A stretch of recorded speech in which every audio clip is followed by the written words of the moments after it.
Assalamualaikum warahmatullahi wabarakatuh. Kembali lagi di channel Pak Eris. Kali ini Pak Eris akan membahas materi IPS kelas 7 semester genap yang bab 4 bagian B, yaitu kehidupan masyarakat pada masa Hindu-Buddha. Part pertama yaitu masuknya kebudayaan Hindu-Buddha serta pengaruhnya terhadap masyarakat di Indonesia. Sebelum dimulai, jangan lupa like, subscribe, dan share. Semoga bermanfaat bagi kita semua. Amin. Yuk kita bahas.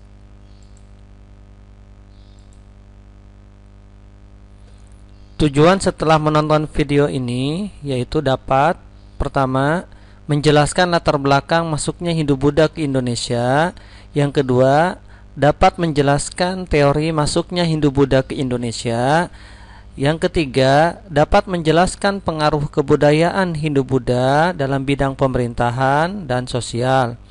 Yang keempat, dapat menjelaskan pengaruh kebudayaan Hindu-Buddha dalam bidang ekonomi, agama, dan kebudayaan. Yuk kita bahas satu-satu. Latar belakang masuknya kebudayaan Hindu-Buddha di Indonesia adalah berawal dari adanya perdagangan antara India dan Cina melalui jalur sutra. Kenapa disebut jalur sutra?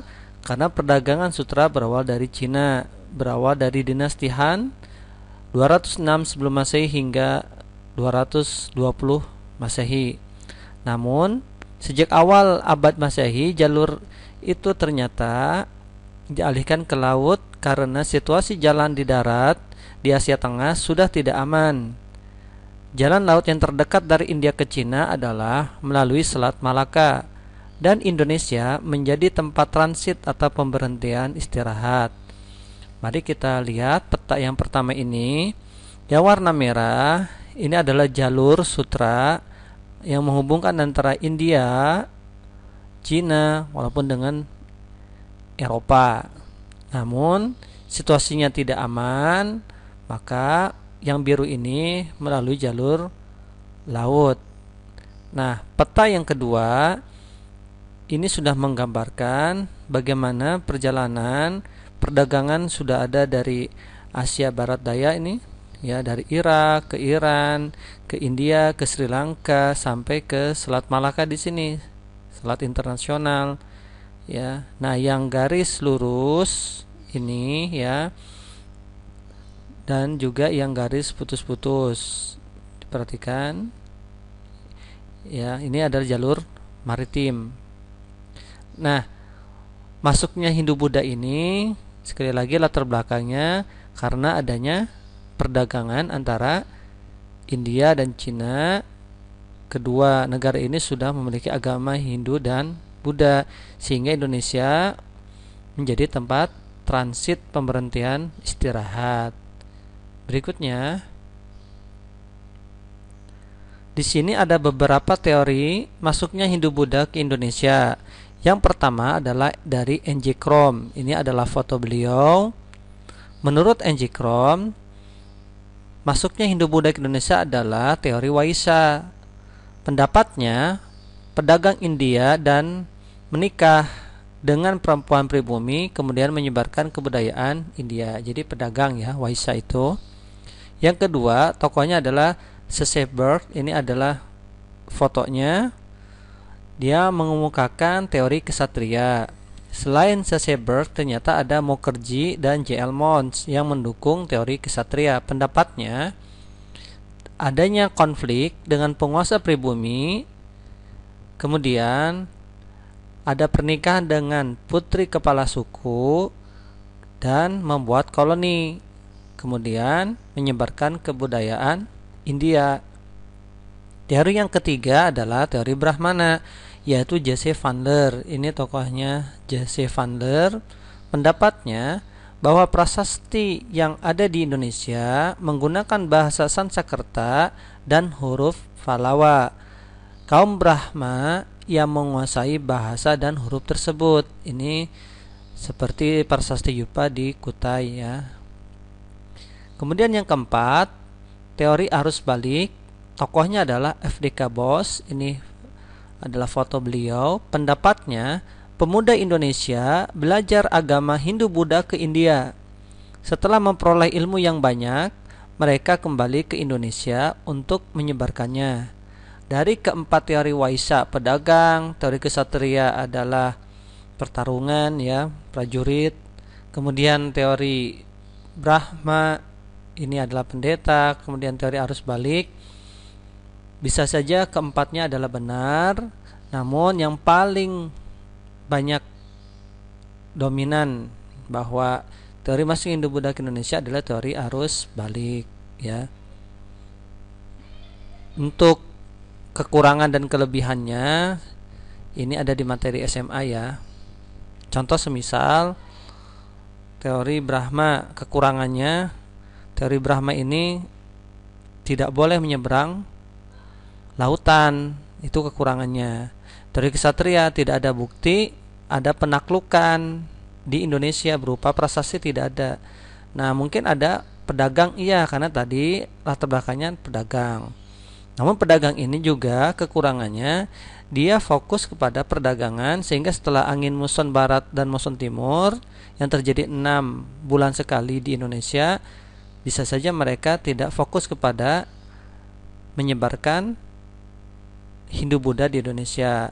Berarti yang paling besar kemungkinan adalah teori arus balik. Pemuda Indonesia belajar ke India, kemudian menyebarkannya ke seluruh Indonesia. Jadi silakan beda pendapat, tidak apa-apa, ya. Kita lanjutkan. Pengaruh Hindu-Buddha terhadap masyarakat Indonesia. Pertama, bidang pemerintahan.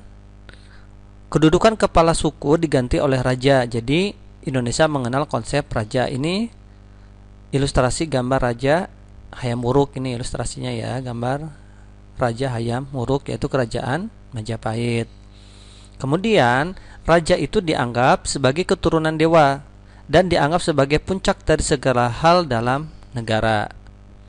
Yang kedua, dalam bidang sosial, mengenal sistem kasta, yaitu golongan yang pertama, ini perhatikan gambar, ya. Golongan yang pertama adalah golongan Brahmana atau pendeta. Golongan yang kedua ini adalah para kesatria, bangsawan, prajurit. Golongan yang ketiga ini adalah pedagang, petani, ya. Nah, sistem kasta yang keempat ini sudra atau rakyat biasa. Pengaruhnya adalah nanti kepada hak kedudukan dan pewarisan berbeda-beda. Lanjut berikutnya. Yang ketiga, bidang ekonomi. Ini ilustrasi bagaimana terjadinya perdagangan di Nusantara. Adanya perdagangan India-Cina, Indonesia menjadi transit, terutama di pantai timur Sumatera. Kemudian muncul pusat perdagangan dan kemudian berkembang menjadi pusat kerajaan. Seperti di Sriwijaya, ya, abad ke-7 sudah ada. Kemudian yang keempat, bidang agama. Sebelum kedatangan Hindu-Buddha di Indonesia, kepercayaan di Indonesia adalah animisme dan dinamisme.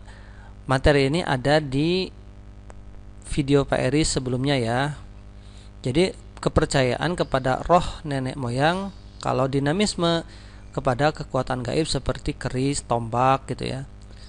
Kemudian ketika datang Hindu-Buddha, maka berkembanglah animisme dan dinamisme, berubah menjadi Hindu dan Buddha di Indonesia. Ini gambar bagaimana agama Hindu dan ini adalah agama Buddha. Yang kelima, bidang kebudayaan. Terjadinya akulturasi antara budaya setempat dengan Hindu-Buddha. Yang A, seni bangunan candi dengan punden berundak untuk pemujaan. Nah, ini gambar punden berundak.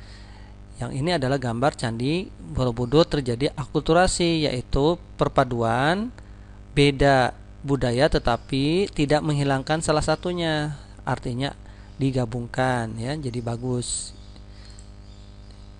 Lanjut, masih bidang kebudayaan.